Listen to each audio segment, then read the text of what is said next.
Hello বন্ধুরা, তো চলো মামার বাড়ি তো এসে পড়লাম। এবারে আমি তোমাদেরকে পরিচয় করে দিই আমার মামার বাড়ির সঙ্গে। তো চলো, এটা কে জানো তো? এটা হলো আমার মায়ের ঠাম্মা। ওনার কিন্তু অনেক বয়স হয়েছে। তোমরা হয়তো মনে করছো ওনাকে দিয়ে কাজ করানো হচ্ছে। আরে না না, ওনাকে দিয়ে কেউ কাজ করাচ্ছে না। উনি কাজ করতে ভালোবাসেন বলেই নিজে থেকেই সমস্ত কাজগুলি করেন। আর এই দিকে দেখো, মা মাসিরা তো এসেই গল্প জমিয়ে দিয়েছে। আর এই দিকে আমার মা তখন মাংস কষাচ্ছিল। আর এই দিকে দেখো, সমস্ত মশলা, আলু সমস্ত কিছু রেডি করে পাশেই রাখা ছিল। আর এই দিকে রাখা ছিল বিরিয়ানির মাংস, কারণ আজকে দুপুরে রান্না হয়েছিল বিরিয়ানি আর এমনি সাদা ভাত, আর হয়েছিল এমনি চিকেন। তো চলো, এইগুলো তো তোমাদেরকে আমি দেখিয়ে দিলাম। মা এইদিকে রান্না করুক, ততক্ষণে আমি তোমাদেরকে আমার মামার বাড়ির চারিপাশটার সাথে একটু পরিচয় করিয়ে দিই।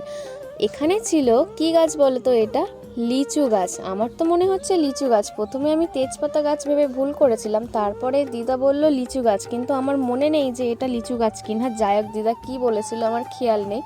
আর তার পাশেই ছিল এক জবা গাছ, আর তার পাশেই ছিল একটা লেবু গাছ, আরও নানান রকমের গাছ।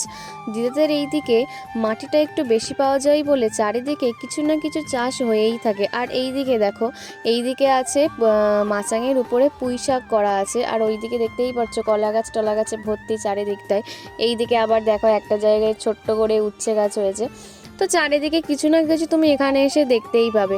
এই দিকে ছিল কলা গাছ, মানে কিছু না কিছু তুমি এইদিকে চারিপাশে দেখতেই পাবে। যাই হোক, জায়গাটা ছোট হলে কি হবে, তার মধ্যে প্রচুর গাছগাছালি, প্রচুর কিছু দেখতে ভালোই লাগে, শান্ত পরিবেশ। গরমকালে এইসব দিকে আসলে আমি জানি না কতটা কি গরম পড়ে, কিন্তু এই দিকে ছায়াটা প্রচুর পাওয়া যায়। আর এই সাইডটাই দেখো, এই সাইডটায় তোমাদেরকে আরেকটা জিনিস দেখায়। এইটা হচ্ছে আমার মায়ের ঠাম্মা। তখন আমি মুখটা দেখাতে পারিনি। চলো, এবারে আমি তোমাদেরকে সামনের দিকটা একটু দেখাই। তো সামনের দিকটায় আসার আগে আমি আমার ভাইয়ের সাথে কি বলছিলাম শুনে নাও। আমাকে ভিডিও করতে দেয় না, শুধু আমাকে উল্টো পাল্টা কথা বলে। এদিকে তাকা মুচি। ঝাউ গাছ সবাই চেনে। মুচি বাড়ি যায় কেমন থাকে, চলে যা, রাস্তা ধরে সোজা চলে যা বাড়ি। ভাই বোনরা এক জায়গায় হলে একটু খুনসুটি তো চলতেই থাকে। আর এইটা হচ্ছে আমার মামার বাড়ির সামনের দিকটা। তো চলো, আজকের মতো ভিডিওটি এইটুকু। দেখা হচ্ছে অন্য আরেকটি ভিডিওতে। বাই।